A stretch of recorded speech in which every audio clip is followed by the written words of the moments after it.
Hello,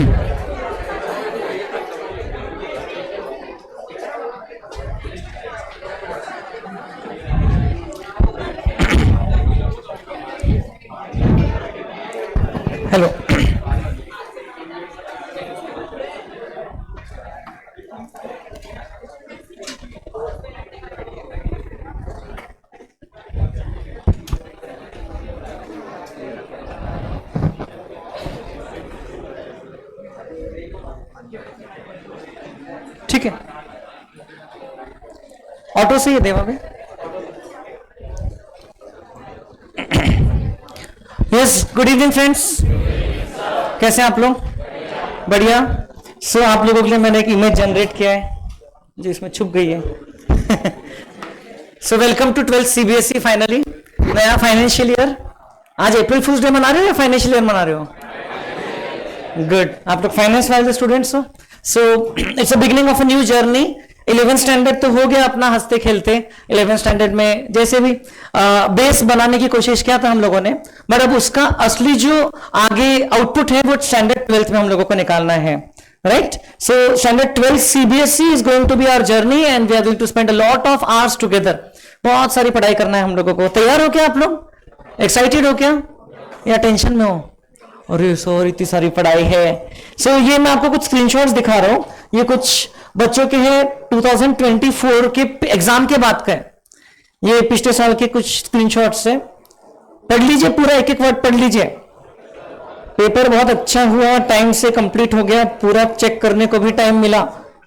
thank you for all the efforts. Daily अरे क्या लिख दिया उसने आपके लिए, तो ये बड़े ड्रेडफुल वर्ड्स हैं।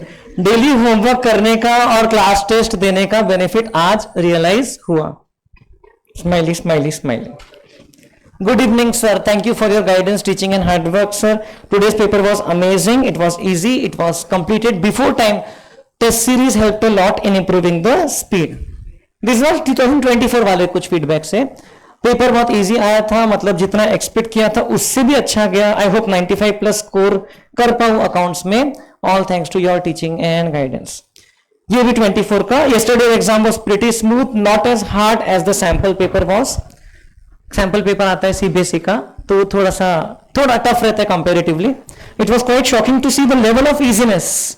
मतलब वो बच्चा शॉक था या थी लेवल ऑफ इजीनेस को देखकर। It wouldn't have been possible without your support and the time to time reality checks that you give. Reality checks मतलब जो मैं बीच बीच में चमकाते रहता था, जो मैं उनको ये सब पुरानी आदत है मेरी, 2023-24 के सेशन में भी किया ही होगा, है ना। बार बार बताता था कि टाइम इतना ही बचा है। सो ये Hello Pavan sir, I know it's a little late but the paper went really amazing. I am expecting 75 plus out of 80, huh? But I want to really thank you for your readiness to solve my doubt for these 2 years. Looking forward for studying stats in foundation. So और फिर ये उसका result आया था। So this was the result of 2024 CBSE examination, accounts paper. So you can see so many students have had scored more than 90 marks. And it's not that कि यही students ने अच्छी पढ़ाई की होगा, बाकियों ने भी मेहनत किया, लेकिन हर किसी का कैपेसिटी होता है, थोड़ा बहुत लक फैक्टर भी होता है। But then these students scored really well with Yashika scoring 100 out of 100 and her value पे 97 को छोड़ करके हर वैल्यू पे कोई ना कोई स्टूडेंट है ना। 90, 98, 96, 95, 94, 93, 92, 91. So what I'm telling you is this is going to be the case this year also. 2025 ये इस साल के कुछ रिव्यूज हैं। सेम पेपर बहुत इजी आया था। Thank you so much for your support and guidance. सब कुछ मैनेजेबल था। That's all because of the way you taught us, made everything clear. I am grateful to have you as my teacher. Paper was too much easy, every concept clarity help a lot. So you, मैं आपको कुछ अपने मर्जी से नहीं बता रहा हूं, मैं सिर्फ टर्म्स बता रहा हूं जो स्टूडेंट्स ने बाद में यूज किया। Daily revisions, daily regular class test, test series, है ना, time management, reality checks, concept clarity, it help a lot while solving the question there. Most importantly, your lengthy calculation solving tricks which help me do even the rigorous calculations very quickly, because unfortunately अभी ये वाली exam में भी calculator allowed नहीं था। आपको allowed रहेगा कि नहीं रहेगा अभी कुछ ऑफिशियल नहीं है। There have been news articles जिसमें बोला गया है, बट सब आर्टिकल्स ने बोला है it is pending the decision of the apex body. It is pending the decision of the apex body. So which ever is the apex body CBSE के under में जो भी, तो वो डिसीजन लेंगे और आपको बताएंगे कि कैलकुलेटर यूज करना अलाउड रहेगा कि नहीं रहेगा. जिस दिन आ गया अलाउड है उस दिन से अपन क्लास में भी शुरू कर देंगे इमीडिएटली. लेकिन जब तक कि नहीं है हम लोग मैन्युअली ही करते जाएंगे. And I will help you do all the calculations. Then there are lot of calculations, okay, which help me even do the rigorous calculations quickly. Grateful to you sir, thanks a lot for your teaching. ये भी अभी इस साल का है. Paper बहुत अच्छा गया, काफी इजी आया था. आपके बताए हुए टाइम मैनेजमेंट टेक्निक से टाइम पर कंप्लीट भी हुआ, स्पेयर टाइम भी मिला चेक करने के लिए. Regular homework and test series help a lot. Thank you sir for always clearing each and every doubt. Looking forward to learn more from you. Sir the paper was very easy, all the entries were familiar. I could complete well in time. I had 20 minutes in hand to check everything. Thank you so much for clearing my doubts even at the 11th hour. So doubt solving तो सबसे important बात है. You send me the doubt till the exam date. मैं आपके doubts definitely solve करके दूंगा. मेरे कुछ स्टूडेंट्स के साथ चैट्स है जिसमें अगर हम काउंट करेंगे तो 50 से ज्यादा डाउट एक एक बच्चे के सॉल्व किए हैं. कुछ बच्चों के 10-15 ही होंगे, कुछ बच्चे के 50 होंगे साल भर के मिला करके. So I take pride in that because I think it is my duty to solve the doubts. And doubts आएंगे कब, जब हम पढ़ेंगे. और कई बार बच्चों को डाउट्स आखिरी में बहुत आते हैं क्योंकि आखिरी में बहुत पढ़ते हैं.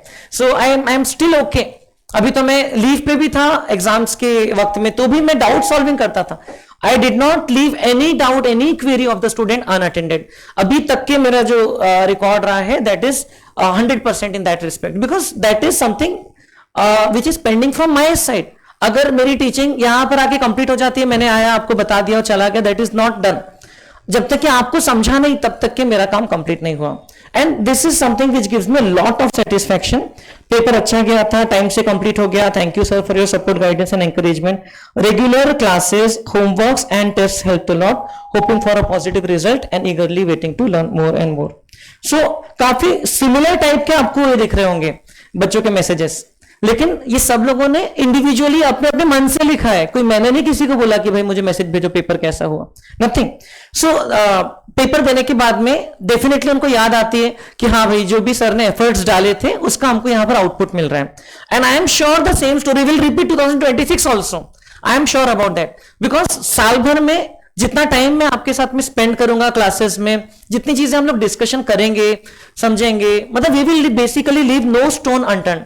There are these many chapters. All these chapters can be taught within 60 to 70 hours also, but actually I take up double of that time. So मेरा मेथड हार्डवर्क वाला मेथड रहेगा. So जिसमें ऐसा नहीं कि सब चीज की टिप्स एंड ट्रिक्स बता दिया, शॉर्टकट्स बता दिया और आपको छोड़ दिया. बिकॉज हम लोग यहां पर आए हैं because you want to score really high, isn't it. ठीक है, आपको मार्क्स चाहिए, अल्टीमेटली नॉलेज चाहिए और फिर ज्ञान व्यान सब ठीक है, लेकिन ultimately what do you want? Why have you joined the classes? To get marks in your 12th CBSE examination. And that is where I will help you. मुझे खुद को 12th स्टैंडर्ड में I was one of the Vidarbha topper. I was the Vidarbha topper in standard 12 CBSE. मुझे accounts में 100 नहीं मिले थे, accounts में मुझे 95 मिले थे. मैथमेटिक्स था कोर मैथमेटिक्स, तो उसमें मुझे 100 आउट ऑफ 100 मिले थे. बट देन मेरे मार्क्स कहां गए थे इसका भी मुझे अंदाजा है, and I will help you with that also. So I am going to be very happy if you people excel and score even more than me. अभी कितने सारे स्टूडेंट्स ने 95 या उससे ज्यादा स्कोर किया, तो मुझे बहुत खुशी होती है. And similar was the case before that year also. ये 23 की जो एग्जामिनेशन के रिजल्ट है उसमें भी बहुत अच्छा पूरा सिनेरियो था. सो ये बैच जो रहती है इसमें बहुत समय मिलता है, like more than 120 hours easily. सिर्फ फर्स्ट टाइम जो टीचिंग होती है उसमें, because we do so many questions, हम लोग इतनी प्रैक्टिस करते हैं और लास्ट में फिर एकदम एंड में हम लोग रिवीजन करते हैं. तो बीच बीच में भी जैसे अभी आप लोगों का पैटर्न कैसा रहेगा, अप्रैल महीने में कुछ क्लासेस होगी, फिर मई मंथ में ब्रेक रहेगी, फिर जून महीने में कुछ क्लासेस होगी, एंड जून से तो खैर जुलाई ऑनवर्ड्स तो फिर एकदम ही रेगुलर हो जाएगा. Monday to Friday we will have our classes. तो तब प्रॉपरली जो है हम लोग नेक्स्ट गियर पे चीजों को लेकर जाएंगे. बट अभी भी जो हुआ इसमें आप कुछ चीजें भूल गए, कुछ हो गया, तो ये सब भी हम लोग रिवाइज करेंगे. आई will be sharing lots of notes with you, जो समराइज नोट्स वगैरह बनाए हैं, particularly in this first chapter जो हम लोग अभी स्टार्ट करेंगे. वैसे कौन सी बुक से स्टार्ट करना है हमको? अभी कौन सी बुक है आपके सामने? पार्टनरशिप वाली है, यही बुक मिली क्या? अच्छा कोई बात नहीं, आज हम लोग वो वाली बुक स्टार्ट करेंगे, that is the third module. Total there are 3 books in your syllabus. I know आपने ये लाया होगा, ये मैं 2 साल पहले तक ये बुक से स्टार्ट करता था, लेकिन लास्ट ईयर से मैंने चेंज किया।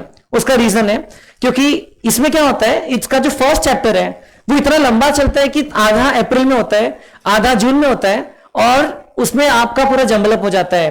तो rather we will start with the third module today, which is financial statements of a company and analysis thereof.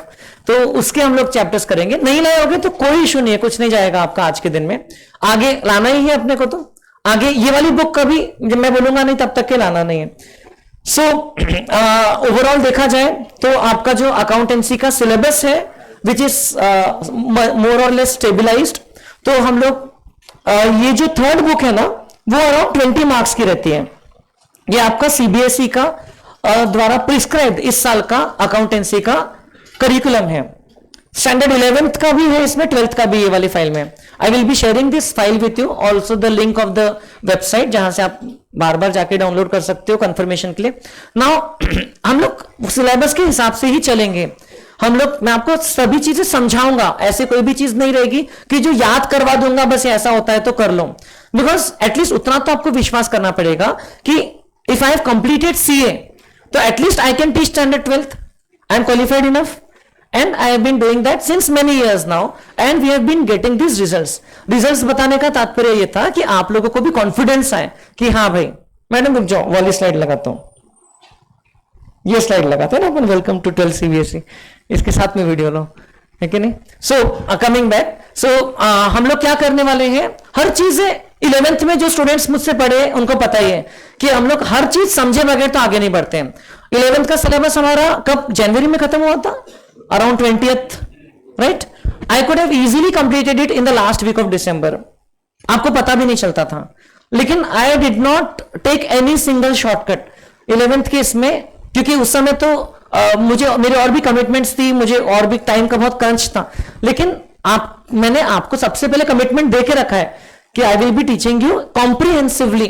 तो 11th का मैंने अपनी तरफ से पूरी ईमानदारी से आपको डिटेल में एवरी सिंगल थिंग, आपको याद है हमने हर एक क्वेश्चन किया था, हर एक अनसॉल्व क्वेश्चन, उसमें से कुछ करते थे, फिर एक आपको उस दिन का होमवर्क मिलता था, फिर वो आप करके आते थे, फिर हम लोग चेक करते थे क्लास में, and that is how we proceeded and we completed our 11th की पढ़ाई बेस थी। 11th का अगर हमारा बेस स्ट्रांग नहीं है तो 12th में डेफिनेटली दिक्कत तो जाएगी। अब I can see that many of you और ever some of you have directly joined in standard 12th। सो आप लोगों का अगर 11th का बेस अच्छा नहीं होगा तो 12th में आपको दिक्कत जाएगी। और जिन्होंने 11th में ध्यान नहीं दिया होगा ऐसे भी बच्चे होंगे।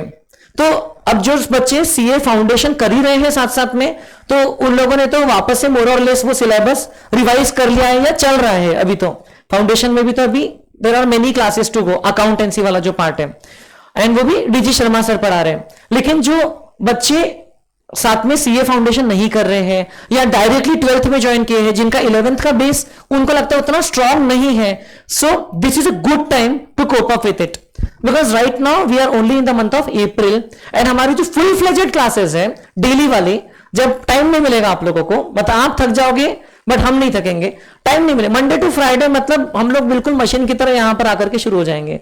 सो उस समय आपको दिक्कत ना जाए, इसीलिए अभी बोल रहा हूं कि जो बच्चे 11th में ध्यान नहीं दिए हैं, प्लस जो बच्चे नए आए हैं, कौन कौन नए आए हैं बताइए 12th में, हाथ उठाएंगे। So I can see a few hands. So बेटा आप लोगों के लिए एडवाइस है, please trust me what I am saying, आप लोगों के भले के लिए है। अब आपने क्लास लगाया है तो आप ट्रस्ट करके लगाए हो तो पूरी बात सुनो, नहीं तो आपको पूरा बेनिफिट नहीं मिलेगा। सो एडवाइस ये है कि आप लोग ऑफिस में जाइए और सचिन सर को, अभी 4:30 क्लास खत्म हो जाएगा, सचिन सर को बोलना है आपको कि हमको 11th का बैकअप वीडियो प्रोवाइड करो, 11th स्टैंडर्ड का बैकअप वीडियो। और 11th स्टैंडर्ड में जो आप ही इन्हीं के बैच को पढ़ाया था, आप ही के जो दोस्त बैठे इन्हीं को 11th में जो पढ़ाया था वो मिल जाएगा आपको।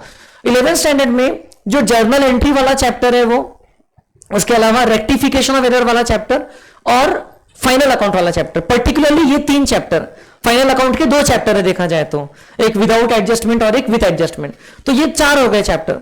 ये आपने अच्छे से in the months of April to June करके आना है। और जर्नल एंट्री वाला चैप्टर डायरेक्ट नहीं समझेगा यदि आपने स्टार्टिंग का थोड़ा बेस नहीं देखा तो। I know I am asking for a big task, क्योंकि इतने सारे घंटों की क्लास कौन देखेगा सर? बिकॉज आप लोगों की जनरेशन में माइंडसेट रहता है कि things can be done in 1 hour, why to spend 100 hours doing the same. तो आप तो 11th का 1 आवर का एक फास्ट ट्रैक वीडियो देखना चाहोगे कि जिसमें सारा 11th कवर हो जाए, but there is no such magic pill बेटा। Certain things take their own sweet time and you have to give the time. Okay, कितने भी टेक्नोलॉजी एडवांस हो जाए, बच्चे पैदा होने को तो 9 महीना लगने ही वाला है फ्यूचर में, राइट? वैसे ही बहुत सारी चीजें हैं जिसको प्रॉपर शेप में आने के लिए उतना टाइम देना ही पड़ता है। So if you are understanding what I am saying, if you trust me, and I know कि only 20-30% of the students would do in this respect, क्योंकि यहां पर आपसे मेहनत करवा रहा हूं ना। बाकी बातों में ट्रस्ट करते सर, लेकिन मेहनत नहीं करवाओ, शॉर्टकट्स बताओ। शॉर्टकट्स 12th में जो बताऊंगा वो समझ में आना चाहिए, इसलिए 11th का बेस अच्छा रहना चाहिए ना। इसलिए मैं कह रहा हूं कि आप लोगों को हम फ्री ऑफ कॉस्ट 11th का बैकअप वीडियो प्रोवाइड कर रहे हैं, एक भी पैसा चार्ज नहीं कर रहे हैं, लेकिन वो आपकी बेनिफिट ले रहेगा यदि आप आगे की क्लासेस में पर्टिकुलरली जो हमारे अकाउंटिंग वाले चैप्टर स्टार्ट होंगे, अभी जो हम लोग अभी चैप्टर करेंगे अप्रैल और जून महीने में, उसमें अकाउंटिंग कम है और उसमें कुछ कैलकुलेशंस या तो फिर टर्मिनोलॉजीज वाला कॉन्सेप्ट ज्यादा है। अकाउंटिंग जो डेबिट क्रेडिट स्टार्ट होगी, जो बच्चे ने लिखा ना entries were all entries were easy, entries वाला जो काम है वो मोस्टली जुलाई या उसके बाद ही स्टार्ट होगा, पार्टनरशिप की किताब में रहेगा। तो वो अगर आपको अच्छे से करना है तो आपको थोड़ा बेस बनाना पड़ेगा एंड टर्मिनोलॉजीज भी समझना है। मैं तो यहां पर आपको बहुत सारी चीजें बार बार बताऊंगा, आप कई बच्चों को लगेगा सर ये तो 11th में बता चुके वापस क्यों बता रहे, लेकिन it will be only for your revision purposes, emphasize हो जाएगी चीजें। तो आप लोग बैकअप वीडियो जरूर ले लीजिए सचिन सर से, आपको मिल जाएगा, और उसमें जितना हो सके उतना टाइम देकर देखो। और आपको लगता है तो आपकी इसी क्लास में फ्रेंड्स बैठे, आप उनसे 11th की बुक ले सकते हो, जो टेक्स्ट बुक है, if they can share for a few days and then जो खास करके फाउंडेशन करे, तो अभी आपको काम नहीं 11th की बुक का, तो आप शेयर कर दो, बाद में भले ही उनसे वापस ले लेना। So that is up to you, is that okay? So ये एक छोटी सी चीज थी, और ये चीज पहले भी हो चुकी है, पहले भी कई बच्चे रहते हैं जो आते हैं, उनको मैं ऐसा एडवाइस देता हूं, but then it ends up being that कि यही बच्चे particularly most of them do not follow this advice, and 12th में जब टेम्पो बढ़ता है, जब गाड़ी 4th गियर 5th गियर में जाती है, तब कोप अप नहीं कर पाते। Okay, I will explain everything, but then वो समझने के लिए अपने को भी एक लेवल पे आना पड़ेगा ना। सो वो लेवल के लिए मैं आपको बोल रहा हूं। अगर आपने 11th बिल्कुल ही नहीं पढ़ा और सीधा 12th सोच रहे हो कि पढ़ के हो जाएगा, तो ऐसा नहीं होगा। This is the harsh reality. So वैसा 11th का आपको सब अवेलेबल हो जाएगा। Now the other thing is कि 12th स्टैंडर्ड में हम लोग जो भी पढ़ेंगे उसमें you are always free to ask me any doubts in the class. हमारी क्लास काफी इंटरेक्टिव होती है, आप लोगों को पता है, याद होगा 11th का जर्नी। सो आप पूछ सकते हो, कभी भी कुछ भी लगता है, you keep asking me why is this happening, why this, why not this. ऐसा कर सकते हैं क्या, ऑल्टरनेटिव ट्रीटमेंट पॉसिबल है क्या, कुछ समझा ही नहीं तो नहीं समझा, तो you can feel free to ask. पूछोगे तो पता चलेगा, द फॉर्मूला इज पीपी, पूछोगे तो पता चलेगा, एंड एमएम मांगोगे तो मिलेगा, ठीक है। So if you don't ask for what you want, you will never get it, it's as simple as that. So interact करो क्लास में, ओके आपका फीडबैक मिलते रहना चाहिए, फीडबैक इन द सेंस आपकी कैलकुलेशंस के आंसर्स आते रहना चाहिए, you should be involve in the class. ये सब्जेक्ट ऐसा नहीं है, this is called as a practical subject, right. ये सब्जेक्ट ऐसा नहीं है कि यहां पर मैंने करवा दिया और आपने छाप लिया, हो गया। You should be involve in the calculations, you should think what ever I am thinking, you should think on every sentence that I am saying regarding the question और द टॉपिक, तो आपकी नॉलेज बेस बहुत बढ़ेगी। And marks is actually nothing but a by product of knowledge. अब देखिए politics में क्या होता है, the number of votes is a by product of the popularity of the leader, okay, और से other means that he may have applied. लेकिन वैसे ही यहां पर इंडस्ट्री में क्या होता है, the profit that any industry generates और any organisation generates is a by product of the value that they provide to the society. It's a by product, it's not the main product. Profit कमाने के लिए direct नहीं शुरू करते हैं, हम सोचते हैं कि हम सर्विस या गुड्स क्या देंगे, what is the value proposition. वैसे यहां पर अगर हम लोग नॉलेज हासिल करते रहेंगे, सो इस बार भी पेपर 2026 वाला 25 और 24 के जैसे इजी आएगा। अब यही एग्जाम मैंने तो आपको सिलेक्टेड कुछ स्क्रीनशॉट्स बताए, हो सकता है कोई बच्चे होंगे पिछले साल की बैच में जिनको यही एग्जाम बहुत डिफिकल्ट भी लगा होगा, नहीं हो सकता क्या? दिस इज अ सिलेक्शन बायस ना। मैंने तो वही वाले स्क्रीनशॉट्स बताए जिन्होंने मुझे भेजा मैसेज, ऐसे भी तो कोई स्टूडेंट होंगे साल भर उन्होंने पढ़ा नहीं और बाद में पेपर बहुत डिफिकल्ट लगा, मुझे क्या मैसेज भेजेंगे वो लोग? तो बिकॉज मैं एक चीज गारंटी दे रहा हूं कि मेरी तरफ से एक भी % की कमी नहीं रहेगी एफर्ट में। I take this very seriously, क्योंकि आपके पेरेंट्स अच्छा खासा पैसा दे करके क्लास में आपको भेज रहे हैं, तो मतलब मुझे नहीं अच्छा लगता है कि किसी के पैसे ऐसे वेस्ट हो। तो I am taking this thing very seriously. मैं आपको हर चीज जीरो से एंड तक के विद एवरी डिटेल हम लोग डिस्कस करेंगे। But now the thing is कि how much do you value it. क्या होगा ना, एग्जाम के पहले ये चीज की वैल्यू बहुत बढ़ जाएगी। एग्जाम के पहले अरे इतना टेंशन मत लो, अपने ऐसी बात कर रहे हैं। एग्जाम आपका अगले साल जब भी आएगा फरवरी मार्च में, तब तक के लगेगा कि सर ऐसा ही बता दो, अब आप जो बोलोगे हम करने को तैयार है, वैल्यू बता दिए। लेकिन वैसा नहीं रहता है। It does not happen just in the last month. आपको अभी से कंसिस्टेंटली स्मॉल स्मॉल स्टेप्स लेते रहना है। फिर जब मोमेंटम बढ़ाते हैं हम लोग जुलाई ऑनवर्ड्स, तो फिर we should be able to grasp things which are happening. Momentum बढ़ाना भी कोई ऐसा नहीं कि एक दिन में 4-4 घंटे पढ़ाऊंगा। अकाउंट्स की क्लास तो 1 ही घंटा होगी डेली, है ना, लेकिन Monday to Friday, week after week, month after month होती रहेगी। और बीच बीच में क्लास टेस्ट होगी, फिर हाफ ईयरली एग्जाम होगी आप लोगों की, उसके बाद में मेन एग्जाम होगी। इस बार पता है हम लोगों ने मेन एग्जाम में मैथ्स और अकाउंट्स के 4 राउंड लिया। बाकी पेपर्स के 2 ही राउंड लेते हैं हम लोग, और 2 ही कमिट किया है पेरेंट्स को, लेकिन मैथ्स और अकाउंट्स के हमने 4 राउंड लिया। So we are sure that इस बार रिजल्ट और भी अच्छा आएगा, क्योंकि the students who give the test series paper sincerely they end up scoring well, because time management आ जाता है, उनको अंदाजा लग जाता है कि किस टाइप के क्वेश्चंस के चांसेस ज्यादा है, और मतलब उसको टैकल कैसे करना है, कुछ कैलकुलेशंस उनके क्लियर हो जाते हैं। So it is always beneficial. So वैसे ही I am sure next year भी हम लोग आपके 4 पेपर लेंगे। I mean, आपका जब एग्जाम आएगा उसके पहले। So you are in for that. Full course के 4 पेपर्स करेंगे हम लोग ऑफिशियली, और अनऑफिशियली मैंने आपको बोल के रखा है आप घर पे और 4 पेपर करो और 10 करो और कैप्स में दो, फ्री में चेक करवा के देंगे। वो भी फैसिलिटी थी इस बार। तो you solve the paper at your home, give it to us. हम लोग हमारे जो पेपर चेकर्स है वो लोग इवेल्युएट करके रिमार्क्स के साथ आपको देंगे। Now it depends on you how much benefit you want to take off that facility. It's not that anything is chargeable. आपने जो फीस भरना था वो भर दिया है, अब वही फीस में कोई पर्सन 100% आउटपुट निकालेगा और कोई पर्सन सिर्फ 20-30%, because there is a problem of regularity among the students. क्योंकि लगता है कि एग्जाम तो बहुत दूर है, अभी प्रायोरिटीज चेंज हो जाती है अपनी सडनली, है ना। जैसे ही कुछ और आता है that seems to be more important. Weather change होता है तो वेदर इंपॉर्टेंट बन जाते हैं। आज बहुत गर्मी है, आज नहीं जाते हैं। आज बारिश हो रही है, आज रहने देते हैं, आज ऑनलाइन कर लेते हैं, आज करते ही नहीं, बाद में देख लेंगे, बैकअप तो मिलेगा ही। सो ये जो छोटा छोटा हमारा एटीट्यूड रहता है ना, ये हाँ हमको लॉन्ग टर्म में बहुत सक्सेस भी दिला सकता है, या तो फिर पूरा हमको डुबा सकता है। Because these things add up, compounding लगती है हर चीज में। तो I am just telling you कि आप अगर सिंसियर रहोगे, I am not asking too much from you, just be regular in the classes. Class में जो पढ़ा रहे हो उसमें इन्वॉल्व रहो रेदर देन आपस में बातें करते हुए, बिकॉज उसमें आपका भी टाइम जा रहा है और आपके आसपास में भी लोगों को डिस्टर्ब हो रहा है। आपको लगता होगा कि आप बहुत धीरे बात कर रहे हो, तो भी आसपास के कम से कम 9-10 लोगों को से डिस्टर्ब होता है। और कोई भी बात अनलेस लाइफ या डेथ से रिलेटेड है, इतनी इंपॉर्टेंट नहीं है कि उसको हम लोग थोड़ी देर के लिए रोक नहीं सकते। तो और बहुत ही ज्यादा इंपॉर्टेंट है, तो बहुत ही ज्यादा जोर से बात आ रही है तो बाहर जाके करो ना बेटा। सो यहां पर आपको क्लास में इन्वॉल्व रहना है। You have to maintain certain decorum, because we are so many students in the class. So we have to understand and respect each others priority, क्योंकि बाकी लोगों ने भी फीस दिया है पढ़ाई करने के लिए। बातें सुनने के लिए तो फ्री में भी सुन सकते हैं ना, कॉलेजेस वगैरह के एनवायरमेंट में जाओ, बातें करो, मस्ती करो, और उसके लिए हम भी मौका देंगे ना आपको। We will have so many extra curricular activities, हम लोग स्पोर्ट्स वगैरह खेलेंगे, हम लोग लास्ट ईयर भी इंडस्ट्रियल विजिट पे गए थे, कुछ ना कुछ करते ही रहेंगे, समथिंग और दी अदर। लेकिन द थिंग इज की क्लास के अंदर में we have to prioritize. Class के अंदर में कभी कभार हम क्लास के अंदर ही मस्ती करेंगे, टॉपिक में ही मस्ती करेंगे, लेकिन हमारा मेन फोकस रहना चाहिए कि आज हमने उसमें से नया क्या सीखा। Because if there are 130 classes, तो एटलीस्ट 130 नई चीजें तो सीखने वाले हैं हम लोग, which will help us in increasing our marks and obviously knowledge base.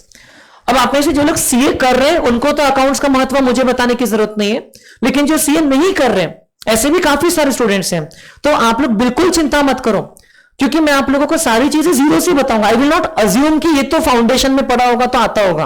How can I assume, because this is a separate batch all together, it is not mixed with your foundation thing. Foundation का timing अलग है, उसमें faculties का ही set अलग है, subject wise सबका अपना अपना चलता है। तो जो बच्चे 12th की क्लास कर रहे हैं तो उनको यहां पर सब जीरो से बताऊंगा। जो फाउंडेशन भी कर रहे हैं, आपको 12th के कुछ चैप्टर्स का फाउंडेशन में बेनिफिट मिलेगा, एंड वाइस वर्सा। फाउंडेशन में जो पढ़ाई की उसका 12th में बेनिफिट मिलेगा। So all that will add up and you will score really well. जो बच्चे फाउंडेशन नहीं कर रहे, there is no reason why you can not score good, because ये जो मैंने आपको अच्छा रिजल्ट बताया, इसमें से कई स्टूडेंट्स हैं जो फाउंडेशन नहीं कर रहे हैं। There are many of the students इसमें से जो सीए फाउंडेशन नहीं कर रहे हैं, फिर भी they have scored very well. वो लोग आगे जाके आईपी मैट की तैयारी कर रहे हैं या तो फिर क्लैट या कोई भी और exam, but they have scored well. And ठीक है, हमारा सबका पर्सनल टारगेट भी रह सकता है कि भाई मैं 80 से खुश हूं, एंड दैट इज ओके। मैं 75 आउट ऑफ 100 में खुश हूं, दैट इज फाइन। लेकिन if you can do better, why not aim for higher. अभी से मार्क्स का क्यों सोचना, अभी अपने एफर्ट्स का सोचना है। बिकॉज मैं हमेशा मानता हूं कि अपने कंट्रोल में अपने एफर्ट्स हैं। अपने एफर्ट्स जो है उसको हम लोग अच्छा सही डायरेक्शन में लेते रहेंगे कंसिस्टेंटली, डे आफ्टर डे, तो it will compound. And today is a very good day, it's the first of a new financial year, है ना। एंड हर चीज हम लोग नई हैबिट्स हमेशा 1 तारीख से लगाने की सोचते हैं, तो फाइनली एक नया शुरुआत भी हो रही है। एक ये एग्जाम है जिसमें we all are at relatively similar platform right now. अब यहां से आगे क्या आप एफर्ट्स आप अपने आउटपुट देते हो, तो उस पर बहुत कुछ डिपेंड करेगा, इनफैक्ट इनपुट। बिकॉज मैं क्या करूंगा, जैसे 11th में आपको थोड़ी आदत लगाई थी, रोज हम लोग कुछ पढ़ाई करेंगे और फिर आपको असाइनमेंट मिलेगा। ओके अभी शायद ये अर्लियर चैप्टर्स में नहीं मिलेगा ज्यादा, अभी अप्रैल महीने में ज्यादा असाइनमेंट्स वगैरह का खेल नहीं रहेगा, लेकिन आगे रहेंगे असाइनमेंट्स। तो असाइनमेंट कुछ नहीं, आपकी बुक का कोई आगे का एक अनसॉल्व क्वेश्चन रहेगा, which is based on what we have already studied. वो आपको ट्राई करना है, उसमें डाउट आता है तो मुझे आप पूछ सकते हो। सो ऐसे करते करते हमारा पूरा सॉल्व हो जाए। नाउ इसमें से एक स्टूडेंट है कृष्णा मगनानी, उसने यहां पर भी स्कोर किया था 98 एंड ओवरऑल भी उसको 95% से ज्यादा आए थे in his standard 12th, and he was also CA foundation Nagpur topper with 321 marks. तो उसका फेलिसिटेशन हुआ था, अभी तो वो इंटर में है, उसका मई में एग्जाम है, उसका फेलिसिटेशन हुआ था। तो उसने एक ही बात बोली थी कि मैंने सिंपल सा काम किया था कि जो क्लास में अगर वो टॉपिक के 3 क्वेश्चंस हो रहे तो मैं वैसे 3 सॉल्व वाले क्वेश्चंस करता था घर जाके। क्लास में 1 हो रहा है तो घर जाके 1 करता था। So it never became a burden upon him. तो जब तक एग्जाम आई तब तक कि उसका एकदम क्लियर हो गया था। यस, उसका इंटेलिजेंस उसके फेवर में था, ग्रास्पिंग पावर उसके फेवर में था, क्लास में भी वो बहुत एक्टिव था, लेकिन घर पे जाके मेहनत करना या नहीं करना ये तो उसका चॉइस था ना, तो वो उसने किया। Okay, irrespective of whatever talent or resources God has given to you, certain things are still in your control. Okay, to do the homework regularly or not to do, to attend the class or not to attend the class. Okay, कई बार choice रहेगी आपकी, and these are the choices which will add up in the long run. तो I expect कि हम लोग ये जो 12th की पढ़ाई करेंगे, ये हम लोग एक टारगेट को ध्यान में रखते हुए करेंगे। Forget about the number of marks as a target, क्योंकि वो अपने हाथ में नहीं है। आज कैसे बोल सकते सर मेरे को 100 लाना है, 95 लाना है? Forget about that. Our target should be in terms of efforts. कि सर हम सारे असाइनमेंट कंप्लीट कर सकते हैं, ये हमारे कंट्रोल में है। सर हम क्लासेस पूरी अटेंड करेंगे और वर्स्ट केस में कोई मिस भी होंगी तो हम उसको रिकवर करेंगे बैकअप से as early as possible. Backup के भरोसे मत छोड़ देना, नहीं होता फिर एग्जाम तक के। हम पूरी क्लास टेस्ट दे सकते हैं। आपकी 12th के अकाउंट्स की एटलीस्ट 8 से 10 क्लास टेस्ट है, चैप्टर वाइज जो बनी हुई है, ज्यादा ही है शायद, तो क्लास टेस्ट देंगे हम लोग सारी। ये आप कमिटमेंट दे सकते हो पढ़ के। और आप हाफ ईयरली एग्जाम दोगे जो आपके अराउंड अक्टूबर मंथ में होगी, अक्टूबर नवंबर में हाफ ईयरली एग्जाम, तो जो जितना तब तक के सिलेबस पढ़ाए है उसके ऊपर बेस्ड होगी। आप वो कमिटमेंट दे सकते हो, वो आपके हाथ में। उसमें मार्क्स कितने लाएंगे वो देखेंगे ना। आप जब हम 4 राउंड्स की बात कर रहे हैं, 2 राउंड तो फुल है सारे सब्जेक्ट्स का और 2 राउंड मैथ्स और अकाउंट्स का बोनस, तो वो फ्री ऑफ कॉस्ट, तो वो भी हम देंगे सर। 4 राउंड अच्छे से देंगे, that is in your control. अगर इतनी चीजें करोगे तो क्यों नहीं पास होंगे, क्यों नहीं अच्छे मार्क्स से पास होंगे, क्यों नहीं हाई स्कोर करोगे? Then results will be just a bye product. And yes, after all this things you should have a plenty of doubts. जो हम पढ़ेंगे उसमें डाउट्स तो आना ही है। कभी ये मत सोचना कि मैं ये डाउट पूछूंगा तो ये सर को सिली डाउट तो नहीं लगेगा। Doubts have to be silly only. Okay, कोई बहुत इंटेलिजेंट डाउट नहीं चाहिए मुझे आपसे। सिली डाउट पूछो, कुछ भी पूछो, लेकिन अगर आती है क्वेरी तो पूछ लो। फ्रेंड से पूछने से अच्छा मुझे पूछ लो, इट विल बी बेटर। और खास करके क्लास में फ्रेंड से पूछने से अच्छा मुझे पूछ लो, क्लास में तो मैं अवेलेबल हूं ना बेटा आपके लिए। सो कोई एक्स्ट्रा चार्ज करता हूं क्या? कोई हम गिनते हैं क्या भाई इसने 3 डाउट पूछ लिया, इसे 3,000 रुपए एक्स्ट्रा लेना है फीस? ऐसा तो कुछ नहीं है। So you can ask, and दूसरों को भी वो डाउट आता है कभी कभार, दूसरों ने वो लाइंस भी सोचा ही नहीं था, तो उनको फिर आपके डाउट पूछने के बाद स्ट्राइक होता है। तो it is a good social service. तो डाउट पूछने में हेजिटेट मत करो। And then if you see the chats in my mobile, आप टेलीग्राम में मुझे इमेज भेज सकते हो क्वेश्चन का अलॉन्ग विथ योर वर्किंग, तो मैं उसको सॉल्व करके देता हूं। तो उसमें चेक करके देता हूं कि कहां गलती हुई, क्या हुआ। So that is also there. मतलब चीजें तो इतनी सारी कर सकते हैं हम लोग, अगर सही में हम लोग अच्छा करना चाहे तो। एंड 12th ये जो मार्क्स है, ये कहीं ना कहीं आपको अगर फ्यूचर में कोई फॉरेन यूनिवर्सिटी में एडमिशन लेना है, या आपको अभी ही आपको सीयूईटी दोगे, अगर आपको नॉन सीए वाले कुछ कोर्सेज करना है, तो ग्रेजुएशन करना है, तो उसमें 12th के जो मार्क्स है वो कहीं भी आपके लिए एडेड एडवांटेज रहेगा। आप में से कुछ स्टूडेंट सीयूईटी दोगे तो आपके उसमें डोमेन सब्जेक्ट में आप अकाउंटेंसी लोगे। उसमें डोमेन सब्जेक्ट्स होते हैं, उसमें एप्टीट्यूड सेक्शन होता है और उसमें लैंग्वेज होता है। तो डोमेन सब्जेक्ट्स में ऑब्वियसली आप फिजिक्स केमिस्ट्री तो नहीं लोगे, अकाउंटेंसी लोगे। ओके, अकाउंटेंसी में भी इकोनॉमिक्स में भी बिजनेस स्टडीज, जो भी 3-4। तो अकाउंटेंसी का सेम एनसीईआरटी का जो सिलेबस है वही सिलेबस सीयूईटी में एप्लीकेबल है, एग्जैक्टली सेम। सो बस वहां पर जो पेपर है वो एमसीक्यू पैटर्न का रहेगा। जो स्टूडेंट्स कोई भी और कोर्स कर रहे हैं, अभी सोच रहे हैं कि आगे हम लोगों को बीबीए एमबीए करना है, तो आपके पास यदि अकाउंटिंग का अच्छा नॉलेज है, so means you understand the finance which is the lifeline of any organisation. Okay, accounting अगर आपको समझते, रिपोर्ट्स पढ़ते आता है, so you will be a better decision maker. याद है 11th स्टैंडर्ड में हमने वाई अकाउंटिंग डिस्कस किया था, तो उसका कंक्लूजन निकला था कि because we can ultimately make better decisions. Accounting the whole thing is for decision making. तो ये आपको करना है। अभी जो आप पढ़ाई कर रहे हो, आप आगे कुछ भी करोगे आपके काम में आएगा। आपके दिमाग में होगा सर नहीं, मेरे को तो 12th के बाद पढ़ाई नहीं करना है, पापा का बिजनेस है वो संभालना है। तो क्या लगता है आपको, बिजनेस अगर संभालना है और अकाउंटिंग का नॉलेज आपका कमजोर है, तो बहुत अच्छा ग्रो करवा पाओगे। सो अगर रेदर अकाउंटिंग का नॉलेज अगर अच्छा है, तो बिजनेस में आपको बहुत बूस्ट मिलेगा। Because this is nothing but understanding how money is recorded. Transactions related to money are recorded. We calculate profit loss, we calculate assets liabilities, है बड़ा सिंपल सा, लेकिन उसमें जो टेक्निकलिटीज है वो हमको अभी पढ़ने मिलती है। ऐसा नहीं है कि सीए फाइनल लेवल की चीजें अभी हम पढ़ते हैं, एक लेवल तक की डेप्थ है हमको, फिर भी अच्छी खासी डेप्थ है compare to many other boards. CBSE में डेप्थ बहुत ज्यादा है अकाउंटेंसी में, and that is only going to help you. और जो बच्चे सीए फाउंडेशन कर रहे हैं, you will be very happy, क्योंकि आपकी 12th के बोर्ड एग्जाम्स के बाद आपको टाइम बहुत कम मिलेगा फाउंडेशन के लिए। सो कि हमने अकाउंट्स इतने अच्छे से पढ़ लिया, तो एटलीस्ट वो एक पेपर का ज्यादा टेंशन नहीं है। उसके अलावा भी कुछ टॉपिक्स रहेंगे फाउंडेशन में, बट वो आप टेक केयर कर लोगे। बट जो टॉपिक 12th और फाउंडेशन में कॉमन है, just index to index compare कर लेना, आपको मिल जाएगा। पूरी पार्टनरशिप की book as it is CA foundation में भी एप्लीकेबल है, प्लस और कुछ चीजें होंगी उसमें। पूरी जो आपकी कंपनी फाइनल अकाउंट की बुक है, कंपनी फाइनल अकाउंट की बुक से ज्यादा कुछ फाउंडेशन में नहीं है। रेशियो एनालिसिस सी इंटर में है, cash flow statement C inter में है। Okay, if I am yes, cash flow statement C foundation level पर नहीं है आप लोगों को, जो फाइनेंशियल एनालिसिस वाली बुक है।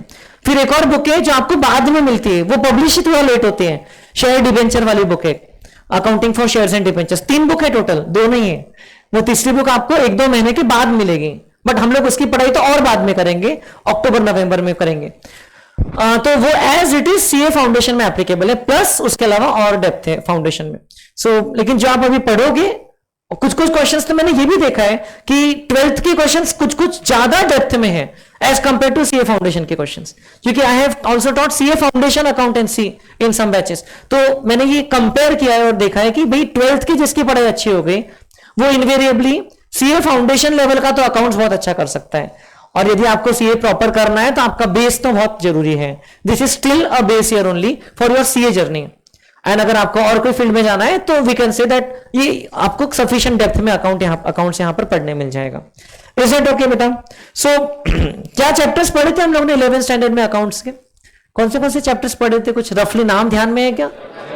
Journal, ledger, BRS, bank reconciliation statement, rectification of error, final account, with adjustment, without adjustment. Depreciation, reserves and provision वाला एक चैप्टर था, ट्रायल बैलेंस नाम का एक केस है नॉमिनल सा, हाँ, basis of accounting, cash basis and accrual basis, और अकाउंटिंग इक्वेशन पढ़े थे, 5th चैप्टर था 11th की किताब में, वाउचर्स 7th चैप्टर था, सिंगल एंट्री कहां पढ़े थे क्या? अच्छा, अकाउंटिंग फ्रॉम इनकम्प्लीट रिकॉर्ड्स, हाँ, उसमें हमने एक ही मेथड पढ़े थे, स्टेटमेंट ऑफ अफेयर्स वाला मेथड, याद है? स्टेटमेंट ऑफ अफेयर्स, दूसरा मेथड नहीं पढ़े थे जो कंप्लीटेड अकाउंट मेथड होता है, वो आप लोग फाउंडेशन में पढ़ोगे जो करेंगे। सो काफी सारी जो चीजें पढ़े हैं उसमें हर चीज में एक बात कॉमन थी, in every chapter, debit and credit, it is the language of accountancy, right? Debit and credit. So हमारी इस जर्नी में भी हम लोग डेबिट और क्रेडिट को ही साथ में लेकर के चलेंगे। Now can you tell me, asset यदि बढ़ता है तो क्या होता है? एसेट डेबिट या क्रेडिट? डेबिट होता है, बराबर। बेसिक, एसेट यदि बढ़ता है तो एसेट होता है डेबिट, लाइबिलिटी बढ़ती है तो क्रेडिट, एक्सपेंस बढ़ता है तो डेबिट, एंड इनकम या रेवेन्यू बढ़ता है तो क्रेडिट। एकदम बेसिक है। क्या ये 12th स्टैंडर्ड में कुछ चेंज होगा? क्या इसके कुछ एक्सेप्शंस आ जाएंगे? बिल्कुल नहीं, परफेक्ट साइंस है, ठीक है, ये वैसे ही चलेगा। बस अब इसमें हमको अंडरस्टैंडिंग थोड़ा और, जैसे हमने वहां पर इंडिविजुअल प्रोप्राइटर के फाइनल अकाउंट बनाए थे, यहां पर हम लोग पार्टनरशिप फॉर्म के फाइनल अकाउंट बनाएंगे। ओके, एडमिशन हो रहा है पार्टनर का तो क्या करना, अगर पार्टनर का रिटायरमेंट हो रहा है तो कैसे उसको बराबर कॉम्पेंसेशन कैसे कैलकुलेट करना, ये सब सीखेंगे। फिर कंपनी लॉ वाला जो पार्ट है उसमें एक्चुअली दो चीजें हम पढ़ रहे हैं, क्योंकि कंपनी से संबंधित हम लोग शेयर्स एंड डिबेंचर्स वाली जो किताब आपको बोला वो पढ़ने वाले, क्योंकि कंपनी का कैपिटल का एंट्री सीधा सीधा नहीं होता है, cash debit to capital. Cash debit to capital याद है क्या? मतलब पैसा इंट्रोड्यूस किया यदि ओनर ने बिजनेस में कैश के रूप में, तो cash account debit and capital account credit. Company के केस में वही एंट्री बहुत घूम फिर के आती है, क्योंकि आप जो कैपिटल इश्यू करते हैं कंपनी के केस में वो टुकड़े टुकड़ों में बांट देते हैं, and every investor gets a share, okay, gets some share in the overall capital, इसलिए उसको हम लोग बोलते हैं share capital, because it is divided in number of shares. somebody can own more shares, somebody can own less shares।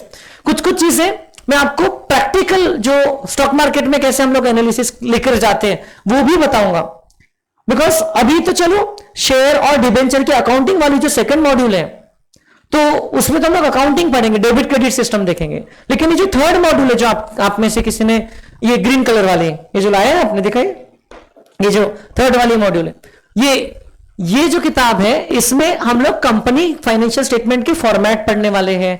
हम लोग उसके आगे उसके एनालिसिस के तरीके देखेंगे, बोलने को बड़े बड़े टर्म्स हैं, कैश फ्लो स्टेटमेंट और ratio analysis, common size statement and comparative statement, कुछ नहीं है, बहुत सी सिंपल सी चीजें रहती हैं। So one by one as you tackle them चीजें हो जाएगी।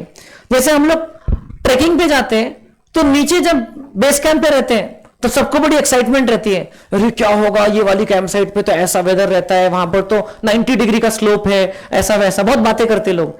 लेकिन जब वहां पहुंचते हैं ना तब जो भी हमारा जो गाइड है जो इंस्ट्रक्शन देता है वो बोलता है पानी पियो तो पानी पियो, वो बोलता है यहां ऐसा कदम रखो तो वैसा कदम रखते हैं, और थोड़ा थोड़ा तो सीख भी जाते करते करते। तो इवेंचुअली वी रियलाइज कि यार जिस चीज का हम लोग बेस कैंप में इतना टेंशन ले रहे थे पता भी नहीं चला, और वो माउंटेन हमने क्रॉस भी कर लिया, माउंटेन पीक पे जाकर के भी आ गए। सो that is what will happen. अभी आपको बहुत वो रहेगा, मतलब क्या बोलते हैं उसको, टेंशन रहेगा कि अभी इतने बड़े बड़े वर्ड्स हैं और एंजाइटी रहेगी, ये सब क्या क्या पढ़ना है। Ratio analysis, simple mathematics, ratio analysis में कुछ खास टेंशन नहीं है, just you need to identify. जैसे एक रेशियो है current ratio, it is simple current asset upon current liability. Now do you know the meaning of current assets? What is the meaning, anybody can tell me?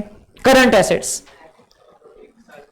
Assets जो एक साल से कम, उसका life span एक साल से कम है। Okay, I accept whatever you are saying, क्योंकि अभी हमने ऑफिशियली नहीं पढ़ा है, बट मोर और less you are not wrong. And what is current liability? Short term liabilities जिसको एक साल के अंदर रीपे करना है, क्योंकि 11th में ऐसे ही बताया गया था with a word of caution कि 12th में तो हम लोग कंपनीज एक्ट में एग्जैक्ट डेफिनेशन देखेंगे उसकी, तो अभी समय आएगा, वी विल बी सीइंग कि भी एग्जैक्ट किस तरीके से क्लासिफाई किया जाता है.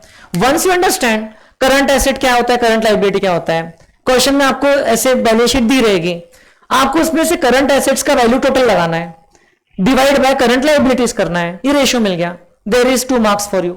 कभी कभी 3 मार्क्स का क्वेश्चन रहता है. सो जो रेशियो एनालिसिस वगैरह है इस किताब में सबसे बड़ा चैप्टर वही है, तो वो बहुत आसानी से हो जाएगा, don't worry about that. So अगर ये थर्ड वाली किताब बताऊं आपको, तो इसमें there are 5 chapters. Financial statements of a company जो हमको स्टार्ट करना है, फाइनेंशियल स्टेटमेंट एनालिसिस, ये 14 पेज का थियोरी चैप्टर है. ऐसे इस थियोरी दिया, एनालिसिस क्यों करना चाहिए, एनालिसिस किसके काम में आता है, एनालिसिस कौन से टाइप के होते हैं, ऐसी थियोरी चैप्टर है. उसके ऊपर बेस्ड कोई एक आधा एमसीक्यू आ गया तो आ गया, we will be doing that.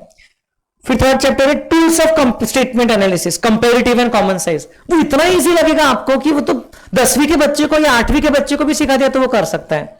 ये जो थर्ड वाला जो चैप्टर है. फोर्थ वाला है अकाउंटिंग रेशियोज, जो काफी बड़ा चैप्टर है, आपकी किताब में 140 पेजेस का है, and there are more than 150 unsolved questions जो हम लोग साथ में करेंगे क्लास में. And then there are in fact 184 to be exact, and then there are many solved questions also. There are many ratios, but there are many ratios which are not included as well. क्या लगता है इसमें जो लिखा है, is that all related to accounts? No, और भी depth होगी, बट सीबीएसई ने एक लेवल तक के डिसाइड करके कंटेन किया है. And then there is the last chapter called as cash flow statement. Cash flow statement थोड़ा सा टेक्निकल हो जाता है, तो वो हम लोग लास्ट में करेंगे, तब तक कि हमारी अंडरस्टैंडिंग और डेवलप हो जाएगी. तो हमारा सीक्वेंस ऐसा रहेगा कि पहले हम लोग ये 4 चैप्टर करेंगे up till ratio analysis, may be June month तक के चलेगा, ओके, जून मिड वगैरह तक की, क्योंकि हमारी क्लासेस अभी कम मिलेगी ना, ऑल्टरनेट डे वगैरह रहेगा. तो टाइम टेबल जरूर देख करके आना बेटा, खासकर जिन्होंने मैथ्स नहीं लगाया है, सिर्फ अकाउंट्स लगाया है, तो टाइम टेबल में देख लेना कुछ चेंज है क्या टेलीग्राम ग्रुप में घर से निकलने के पहले, क्योंकि कभी कभार टाइम पे हम लोग ये चेंज करते हैं. जुलाई ऑनवर्ड्स हमारा टाइम टेबल तो फिक्स रहेगा, अकाउंट्स का जो टाइमिंग है वो फिक्स्ड रहेगा. 11th में अपनी अकाउंट्स की पहली क्लास होती थी ना, अभी 12th में सेकंड क्लास रहेगी, अकाउंट्स की सेकंड वाली क्लास रहेगी, मतलब 4:40 4:40 होता था मैथ्स वाला, उसके जगह पर अकाउंट्स. अब मैथ्स पहले होगा, अकाउंट्स बाद में होगा. It will be very simple. Every day from July, Monday to Friday, 4:40 PM to 5:40 PM आप मुझसे बातें करते रहोगे, ठीक है. So and from July to, वो कब तक चलेगा वो मेरे ऊपर छोड़ दो, ठीक है. I will try to complete your syllabus by December mid, ठीक है. मैं कोई आपको गारंटी नहीं दे रहा हूं कि नवंबर अक्टूबर में हो जाएगा, निपटा के करना है तो हो जाएगा, लेकिन अगर हमको डेप्थ में जाना है तो दिसंबर मिड तक के जाएगा, अराउंड 10-15 दिसंबर. आगे मुझे दूसरे भी सब्जेक्ट्स में से टाइम स्लॉट मिलता है तो मैं वो भी एक्स्ट्रा लेकर के कंप्लीट करता हूं, ज्यादा करवा देता हूं practice. I hope you will not mind that. हम लोग कैश फ्लो स्टेटमेंट लास्ट में करेंगे, नवंबर टुवर्ड्स द एंड ये चैप्टर स्टार्ट होगा, उसके पहले हम लोग बाकी सब कुछ कर चुके रहेंगे. So that will be how we will proceed. अभी 3:30 से 4:30 ही क्लास रहेगा, अगर रहेगा तो अप टिल जून, ठीक है. अभी जो टाइम रहेगा, उसके बाद में अकाउंट्स का टाइमिंग हो जाएगा 4:40 से 5:40.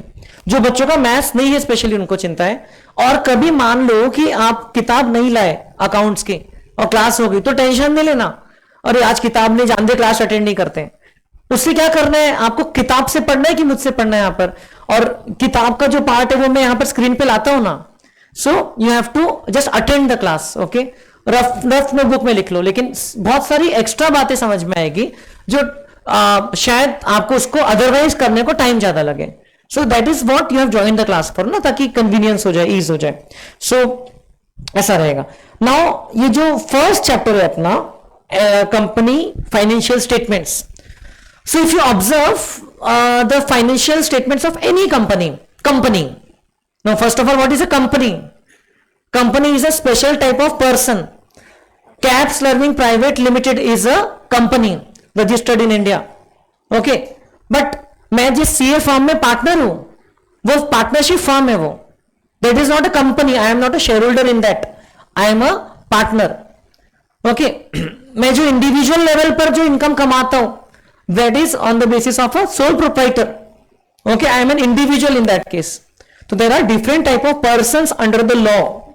One of them is a company, and company is the one of the popular type of persons, as you know. Reliance Industries Limited is a company. It is not owned by a single person. There are multiple shareholders. For a company to be there, there have to be at least 2 shareholders. Okay, कम से कम 2 लोगों ने मिलकर के company form करना है, unless it is a case of 1 person company. Company law में एक specific type की कंपनी भी होती है. So we will be discussing about that only the part relevant to our accounting. बाकी कंपनी से रिलेटेड में, बाकी का लीगल एस्पेक्ट में अभी नहीं जाऊंगा, अकाउंटिंग से रिलेटेड जो बातें हैं. सो कंपनी का जो फाइनेंशियल स्टेटमेंट रहता है, यदि आप देखोगे कोई भी लिस्टेड कंपनी का, अगर आप एनुअल रिपोर्ट डाउनलोड करते हो, अभी नया फाइनेंशियल ईयर स्टार्ट हो गया, अभी कुछ समय के बाद में कंपनी इसके 2024-25 के एनुअल रिपोर्ट पब्लिश होना स्टार्ट हो जाएंगे. तो उसमें एक सेक्शन रहेगा फाइनेंशियल स्टेटमेंट से संबंधित. तो उसमें आप कंपनी का बैलेंस शीट का फॉर्मेट यदि देखोगे, so it will B consistently similar in different balance sheets. अलग अलग कंपनी का अगर फॉर्मेट देखोगे वो सिमिलर फॉर्मेट में रहेगी. ऐसा नहीं कि कोई अपने ऐसे पैटर्न में बना रहा है, कोई दूसरे पैटर्न में बना रहा है, ऐसा नहीं रहेगा. एक पैटर्न रहेगा जो सिमिलर दिखेगा आपको. थोड़ा बहुत अंदर के अंदर वर्डिंग्स के चेंज हो सकते हैं, फिगर्स तो ऑब्वियसली अलग रहेंगे, बट जो उसका फॉर्मेट बोलते हैं वो सेम रहेगा. क्यों? Because that format has been prescribed by the companies act 2013. पहले इंडिया में कंपनीज एक्ट 1956 था, उसमें एक शेड्यूल 6 करके था, शेड्यूल था मतलब एक्ट के पीछे, जिसमें फॉर्मेट दिया था. अब वो स्क्रैप हो चुका है, वो एक्ट ही गया. वो शेड्यूल 6 बाद में रिवाइज भी हुआ था, अब वो जा चुका है एक्ट. फिर 2013 से आ गया था companies act 2013. Now that companies act prescribes a particular format in the schedule 3. There is this schedule 3 at the end of the companies act 2013, जिसमें अमेंडमेंट भी हो सकते हैं फ्यूचर में कभी, लेकिन अभी तो वो मोर और लेस स्टेबलाइज हो चुका है क्योंकि 10 साल से ज्यादा हो गया. तो वो शेड्यूल 3 में एक फॉर्मेट दिया है कि बैलेंस शीट में आपको कैसे कैसे चीजें लिखना है, कौन सी चीज को किस हेड में क्लासिफाई करना है, और पैटर्न कैसा रहेगा उसका. एंड वैसे ही पीएनएल अकाउंट नहीं बनाती कंपनी, कंपनी बनाती है statement of PNL, statement of profit and loss. It is not an account as such. हम लोग ने तो जो फाइनल अकाउंट पढ़ा था 11वीं में, वो क्या था? PNL account and balance sheet. हम लोग दोनों ऐसे टी पैटर्न में बनाते थे. अभी टी पैटर्न में हम लोग सिर्फ पार्टनरशिप फर्म के चैप्टर में बनाएंगे. कंपनीज वाले पार्ट में the pattern will change, presentation will change, still debit credit and the story behind that will remain the same. Presentation change हो जाएगा. ओके, अभी वर्टिकल फॉर्मेट बोलते हैं इसको. अभी इसमें जैसे ऊपर आपने लाइबिलिटीज एंड कैपिटल का वो बनाया सेक्शन, तो लाइबिलिटीज एंड कैपिटल यहां पर लिख दिया, उसके आइटम लिखे, यहां पर उसकी वैल्यूज लिख दिया, टोटल लगा दिया. फिर एसेट्स, ओके, और उसकी वैल्यूज लिख दिया, टोटल लगा दिया. बस ऐसा पैटर्न में चेंज हो जाएगा. 2 कॉलम क्यों बना रहे हो मैं? एक कॉलम नहीं, डेबिट क्रेडिट का नहीं है, बैलेंसेस का ही वैल्यू है. एक कॉलम करंट ईयर डेटा का है और एक कॉलम लास्ट ईयर डेटा का है. सो हमेशा जो कंपनीज का डेटा जो दिया जाता है उसमें लास्ट ईयर की भी वैल्यूज साथ साथ में लिखी जाती हैं, previous year values. So as on 31 March 2025 की रहेगी, तो और एक कॉलम में 31 मार्च 2024 की भी वैल्यूज रहेगी. समझ रहे हो? बैलेंस शीट में वैसे स्टेटमेंट ऑफ पीएनएल का भी एक पर्टिकुलर फॉर्मेट है जो हम लोग इस चैप्टर में पढ़ेंगे.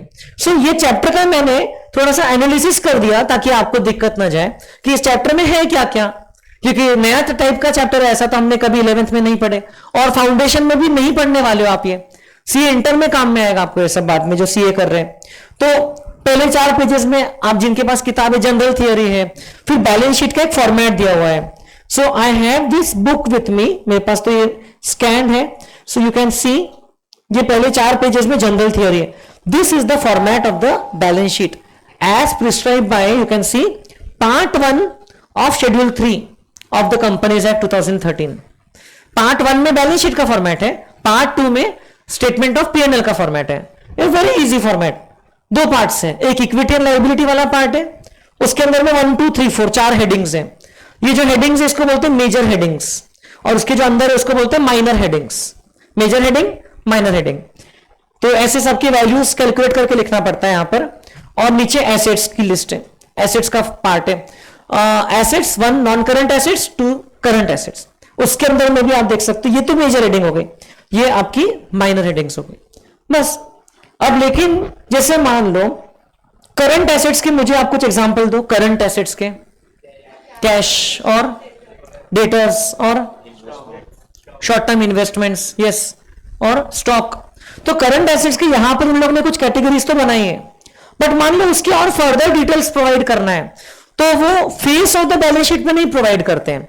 जैसे आपके पास 4 अलग अलग टाइप के स्टॉक हैं, तो इन्वेंट्री में यहां पर आप नहीं खोल देते हो कि चलो भी चारों का नाम लिख देते, यहां आप सिर्फ नोट नंबर लिख दोगे, समझो नोट नंबर 5 है उसका, और नोट में उसका डिटेल रहेगा, that note will contain the details of the main point कि भाई इसका क्या रेफरेंसेस है। वैसे यहां पर जो भी पॉइंट रहेगा उसका नोट रहेगा, ओके, वो नोट में उसकी फर्दर डिटेल्स रहेगी। ऐसा कोई भी एनुअल रिपोर्ट आप डाउनलोड करोगे तो उसमें मिलेगा।